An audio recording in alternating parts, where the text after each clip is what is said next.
Hello everyone, welcome to study of biology and sketch art. ठीक है, आज मैं आपके साथ एक फिर से नई वीडियो को लेके हाजिर हूँ। तो ज़्यादा देर ना करते हुए चलते हैं अपनी पढ़ाई पे।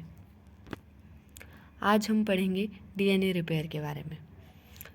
और डीएनए रिपेयर में हम पढ़ेंगे क्या, इंट्रोडक्शन, डीएनए रिपेयर होता क्या है, और फिर टाइप ऑफ डीएनए रिपेयर। ठीक है, सबसे पहले डीएनए रिपेयर है क्या। तो डीएनए रिपेयर नाम से ही पता चल रहा है कि डीएनए की रिपेयर, मतलब डीएनए की रिपेयर। अगर डीएनए में कोई डैमेज हुआ है तो उसकी रिपेयर। ये प्रोसेस, कलेक्शन ऑफ प्रोसेसेस है जिसमें हम क्या करते हैं, सेल को आइडेंटिफाई करते हैं और उसके डैमेज को करेक्ट करते हैं। ठीक है, जिसमें हम सेल में डीएनए के डैमेज को आइडेंटिफाई करते हैं कि कहाँ पे डीएनए डैमेज हुआ है और फिर उसको करेक्ट करते हैं। तो जो डीएनए का रेट है, डीएनए रिपेयर रेट, वो डिपेंड करता है बहुत सारे फैक्टर्स पे, जैसे कि cell type, cell of age of cell, extracellular environment. Cell के टाइप पे करता है डिपेंड, सेल की एज पे डिपेंड करता है, और उसके एक्स्ट्रा सेलुलर एनवायरनमेंट पे। अगर सेल की एज कम होगी तो उसमें डीएनए रिपेयर रेट ज़्यादा होगा। अगर सेल की एज कम ज़्यादा होगी तो उसमें करेक्शन रेट कम होगा। ठीक है, अगर हम डैमेज डीएनए को रिपेयर ही ना करें तो क्या होगा। अगर हम डैमेज डीएनए को रिपेयर ही ना करें तो क्या होगा, तो इसमें क्या होगा, सबसे इसमें मेनली 3 पॉसिबिलिटीज़ होती हैं। सबसे पहले कि इरिवर्सिबल स्टेट ऑफ डोरमेंसी, कि जो सेल है वो डोरमेंसी में चला जाएगा, मतलब सेंसेशन हो जाएगी। दूसरा है कि सेल सुसाइड कर लेगा, एपोप्टोसिस हो जाएगी। तीसरा है कि अनरेगुलेटेड सेल डिवीज़न होने शुरू हो जाएगी, जिससे कि ट्यूमर की फॉर्मेशन हो जाएगी और सेल कैंसरस हो जाएगा। ठीक है, ये 3 मेन। आगे बढ़ रहे हैं हम टाइप्स ऑफ डीएनए। तो डीएनए के मेनली 2 टाइप्स हैं, डायरेक्ट रिपेयर और इनडायरेक्ट रिपेयर। डायरेक्ट रिपेयर है जो, वो बहुत अनकॉमन है, मतलब बहुत कम रेट पे होता है। डायरेक्ट रिपेयर में क्या होता है, डायरेक्ट केमिकल डाल दिया या डायरेक्ट लाइट से कर दिया, वो डायरेक्ट में होता है। इनडायरेक्ट में क्या होता है, इनडायरेक्ट में हम रिकॉग्नाइज करते हैं कि डैमेज कहाँ पे है, रिमूवल करते हैं फिर उस डैमेज का, और फिर से नया डीएनए सिंथेसाइज करते हैं।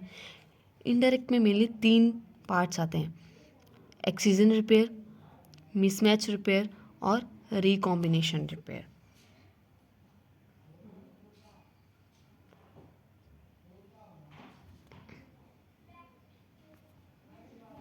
एक्सीजन रिपेयर के फर्दर 2 पार्ट्स है, बेस एक्सीजन रिपेयर और न्यूक्लियोटाइड एक्सीजन रिपेयर। तो इसके मेनली 4 स्टेप हैं। इसमें सबसे पहले क्या करते हैं, डीएनए डैमेज डीएनए को रिपेयर करने के लिए 4 स्टेप होते हैं। पहला है डैमेज रिकॉग्निशन। इसमें क्या करते हैं कि हम डीएनए के स्टैंड पे कहाँ पे डैमेज हुआ है उसको रिकॉग्नाइज करते हैं। उसके लिए अलग अलग एंजाइम होते हैं। ठीक है, इसके लिए रिकॉग्निशन के लिए अलग अलग एंजाइम्स होते हैं। फिर आएगा उस जो हमने रिकॉग्नाइज किया है डैमेज, उसको रिमूव करेंगे हम। ठीक है, फिर वहीं पे एक नया डीएनए स्ट्रैंड बनाएंगे, उसके बाद उस डीएनए स्ट्रैंड को जोड़ देंगे। ये 4 स्टेप हैं इसके मेनली, जो आपको याद रखने हैं। सारी चीज़ें इन्हीं 4 स्टेप से चलेंगी, बट ये है कि अलग अलग एंजाइम यूज़ होंगे, अलग अलग रिपेयर सिस्टम में अलग अलग एंजाइम यूज़ होंगे। तो सबसे पहले आता है न्यूक्लियोटाइड डायरेक्ट रिपेयर। तो डायरेक्ट रिपेयर में क्या है कि ये एक्ट करते हैं डायरेक्टली न्यूक्लियोटाइड पे, जैसे कि यहाँ पे भी लिखा है act directly on damage nucleotide. ठीक है, और ये कुछ ही डैमेजेस में रिपेयर कर पाते हैं, जैसे कि यूवी रेडिएशन से जो है, ये यूवी रेडिएशन से थायमिन डाइमर बनता है, जिसको रिपेयर करते हैं हम लाइट से। ठीक है, जो कि लाइट डिपेंडेंट डायरेक्ट सिस्टम है, इसको हम फोटो रिएक्टिवेशन भी बोलते हैं। इसमें हम क्या करते हैं कि 300 to 500 वेवलेंथ पे लाइट डायरेक्ट करते हैं इस थायमिन डाइमर पर, जिससे कि वो सही हो जाता है, वो डैमेज सही हो जाता है। और ई कोलाई में क्या होता है, ई कोलाई में एक एंजाइम यूज़ होता है जिसको हम बोलते हैं डीएनए फोटोलाइज। ये हो गया डायरेक्ट रिपेयर। उसके बाद आता है इनडायरेक्ट रिपेयर में। इनडायरेक्ट रिपेयर में सबसे पहले आता है एक्सीजन रिपेयर। एक्सीजन रिपेयर क्या है कि इसमें हम क्या करते हैं, एक्सरसाइज करते हैं या न्यूक्लियोटाइड को या फिर उसके पूरे सेगमेंट को, या पॉलीन्यूक्लियोटाइड, या एक न्यूक्लियोटाइड एक्सरसाइज करेंगे या फिर 5-6 न्यूक्लियोटाइड एक्सरसाइज कर देंगे। डैमेज एक आधा ही एक दो ही होंगे और उसमें से पर पूरा सेगमेंट निकाल देंगे। तो इसमें भी फर्दर पार्ट्स हैं। पहला है base excision repair. Base excision में क्या होता है, बेस एक्सीजन में हम रिमूव करते हैं डैमेज नाइट्रोजनस बेस को। सिर्फ बेस एक्सीजन में क्या करेंगे, हम बेस को ही हटाएंगे, सिर्फ नाइट्रोजन बेस को ही हटाएंगे, रिमूव करेंगे न्यूक्लियोटाइड से। ये मेनली होता कैसे, या एल्काइलेशन हो जाए या फिर डीएमिनेशन हो जाए। अगर डीएनए में एल्काइलेशन और डीएमिनेशन हो जाए तो ये यूज़ होता है बेस एक्सीजन रिपेयर। ठीक है, तो इसमें क्या करते हैं हम, सबसे पहले जो एंजाइम यूज़ होता है वो होता है डीएनए ग्लाइकोसाइलेज, जो कि इनिशिएट करता है इस प्रोसेस को। डीएनए ग्लाइकोसाइलेज जो है ये रिकॉग्नाइज करता है कि डैमेज कहाँ पे हुआ है। जैसे कि यहाँ पे भी दिख रहा होगा आपको कि यहाँ पे डीएनए ग्लाइकोसाइलेज एंजाइम यूज़ हुआ है। उसने रिकॉग्नाइज किया कि कौन सा बेस है जो डैमेज है, तो वो क्या करेगा, क्लीव करेगा एन ग्लाइकोसिडिक बॉन्ड को।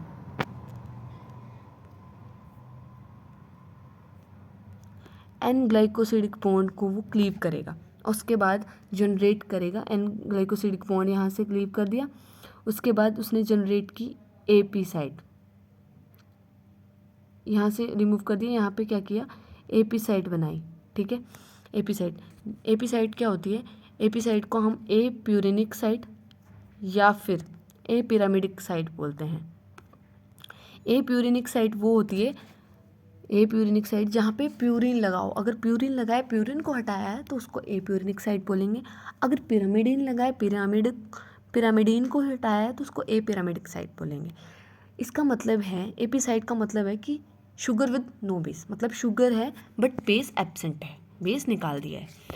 तो एपी साइट भी फर्दर प्रोसेस की जाती है। उसके लिए क्या होता है, एपी न्यूक्लिएज एंजाइम यूज़ होता है, जो कि डीएनए की बैकबोन को क्लीव करता है 5' एंड पे, एपी साइट से 5' एंड टू एपी साइट। ठीक है, और उसके बाद जो वहाँ पे गैप बना है उसको क्या फिल कौन करेगा, डीएनए पॉलीमरेज। उसको फिल कौन करेगा, डीएनए पॉलीमरेज, जो सिंथेसिस करेगा न्यू स्ट्रैंड की, और उसके बाद उसको जोड़ेगा कौन, उसको सील कौन करेगा, डीएनए लाइगेज। जैसे कि पॉलीमरेज, जैसे कि यहाँ पे एंडोन्यूक्लियस आया और उसने यहाँ पे एपी साइट निकाल दी, फिर क्या हुआ, डीएनए पॉलीमरेज आया और उसने यहाँ पे डीएनए की सिंथेसिस करवाई और लाइगेज ने उसको सील कर दिया।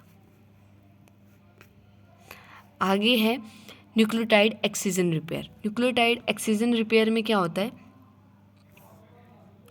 ये मेनली सस्टेंशियली एरियाज के डीएनए पे ही एक्ट करता है। इसमें क्या होता है, ब्रेक करता है फॉस्फोडाइएस्टर बॉन्ड को। ठीक है, इसमें फॉस्फोडाइएस्टर बॉन्ड तोड़े जाते हैं। तो ये मेनली होता है यूवीआर सिस्टम में। ठीक है, यूवीआर सिस्टम ऑफ एक्सीजन रिपेयर में होता है। उसमें क्या करते हैं, 8 to 12 न्यूक्लियोटाइड लेंथ में निकाल दिए जाते हैं। जहाँ पे डैमेज रिकॉग्नाइज हुआ वहाँ से 8 से 12 न्यूक्लियोटाइड निकाल दिए जाते हैं। और इसमें जो एंजाइम यूज़ होते हैं वो होते हैं यूवीआर ए, यूवीआर बी, यूवीआर सी। इनको ABC एक्जी न्यूक्लियस भी बोलते हैं, जो कि बाइंड करते हैं लेजिन पेज, मतलब जहाँ पे डैमेज हुआ है वहाँ पे। सबसे पहले क्या आएगा, यूवीआर ए और बी आएगा, वो डैमेज साइट पे अटैच हो जाएंगे। जो यूवीआर ए है वो रिकॉग्नाइज करता है डैमेज साइट को, और फिर उसके बाद यूवीआर बी और सी जो है डाइमर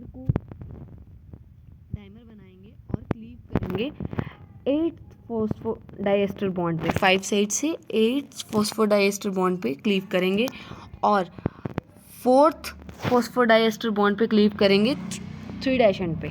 ठीक है, और फिर UVRD आएगा, जो कि एक हेलिकेज की तरह एक्ट करेगा और अनवाइंड करेगा डीएनए को।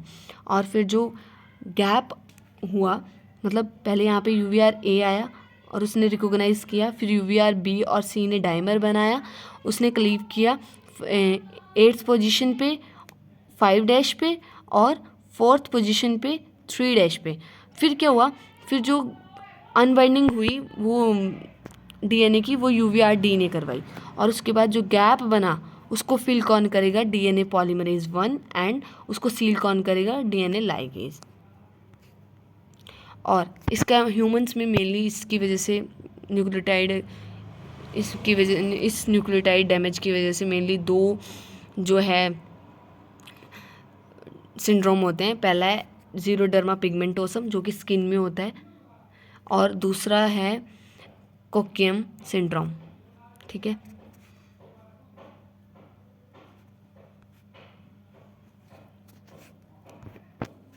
आगे है मिसमैच रिपेयर। तो मिसमैच रिपेयर में होता क्या है, इसमें मिसमैच हो जाते हैं। ठीक है, तो इसमें सबसे पहले क्या होता है, इसमें हम डिटेक्ट करते हैं मिसमैच को। ठीक है, मिसमैच को डिटेक्ट करते हैं डीएनए रेप्लिकेशन में। इसमें भी वही 4 स्टेप होते हैं। सबसे पहले रिकॉग्नाइज करते हैं हम बेस पेयर को। बेस पेयर को रिकॉग्नाइज कैसे करेंगे, पहले तो ये पता होना चाहिए कि नया स्ट्रैंड कौन सा है और पुराना स्ट्रैंड कौन सा है। तो हम नए स्ट्रैंड को और पेरेंट स्ट्रैंड को अलग अलग कैसे करेंगे, मतलब हमें कैसे पता चलेगा कि नया है और ये पुराना है। तो उसके लिए क्या होता है, जो पेरेंट स्ट्रैंड होता है वो मिथाइलेटेड होता है, और जो न्यू स्ट्रैंड होता है वो अनमिथाइलेटेड होता है। ठीक है, तो हमें पता चल गया कि पेरेंट स्ट्रैंड कौन सा है और न्यू स्ट्रैंड कौन सा है, मतलब डैमेज किस में हुआ है। ठीक है, तो ई कोलाई में क्या होता है, म्यूट प्रोटीन होती है, 3 म्यूट प्रोटीन होती है, म्यूट H, म्यूट L और म्यूट S। तो जो म्यूट S है वो रिकॉग्नाइज करता है मिसमैच को, फिर म्यूट S ही रिक्रूट करता है म्यूट L और H को। ठीक है, और जो म्यूट H है वो एक एंडोन्यूक्लियस की तरह काम करता है और अनमिथाइलेटेड स्ट्रैंड को 5' एंड पे, मतलब GATC सीक्वेंस पे G पे कट करता है। ठीक है, उसके बाद जो बेस है, इनकरेक्ट बेस है, उसको रिमूव कैसे करेंगे, थ्रू डीएनए हेलिकेज 2 और एक्सोन्यूक्लियस 1 के थ्रू हम उसको रिमूव करेंगे सेगमेंट को। ठीक है, और जो गैप बना उसको फिल करेंगे डीएनए पॉलीमरेज से और उसको सील करेंगे डीएनए लाइगेज से। जैसे कि यहाँ पे इनकरेक्ट मिसमैच था और म्यूट S और HI उन्होंने क्या किया, म्यूट S ने रिकॉग्नाइज किया और फिर H ने क्या किया, क्लीव कर दिया 5' एंड पे, GATC पे G पे 5' एंड पे क्लीव कर दिया। ठीक है, और उसके बाद हेलिकेज और एक्सोन्यूक्लियस आया जिन्होंने इन डैमेज सेगमेंट को रिमूव कर दिया यहाँ से। फिर डीएनए पॉलीमरेज और लाइगेज आया जिन्होंने यहाँ पे नया स्ट्रैंड लगा दिया। ठीक है,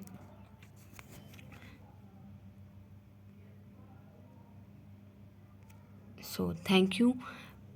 अगर आपको वीडियो पसंद आई हो तो प्लीज़ मेरे चैनल को सब्सक्राइब करें, लाइक करें, शेयर करें, अपने दोस्तों को भी बताएं। अगर आपकी कोई क्वेरी है इस टॉपिक के रिलेटेड तो प्लीज़ कमेंट करें। अगर आप कोई और टॉपिक पे वीडियो चाहते हैं तो प्लीज़ मुझे बताइए, मुझे कमेंट करें, ताकि मैं आप लोगों तक अपनी पढ़ाई को आप लोगों तक पहुंचा सकूं और आप लोगों की भी हेल्प कर लूं और मैं खुद भी सीख जाऊं।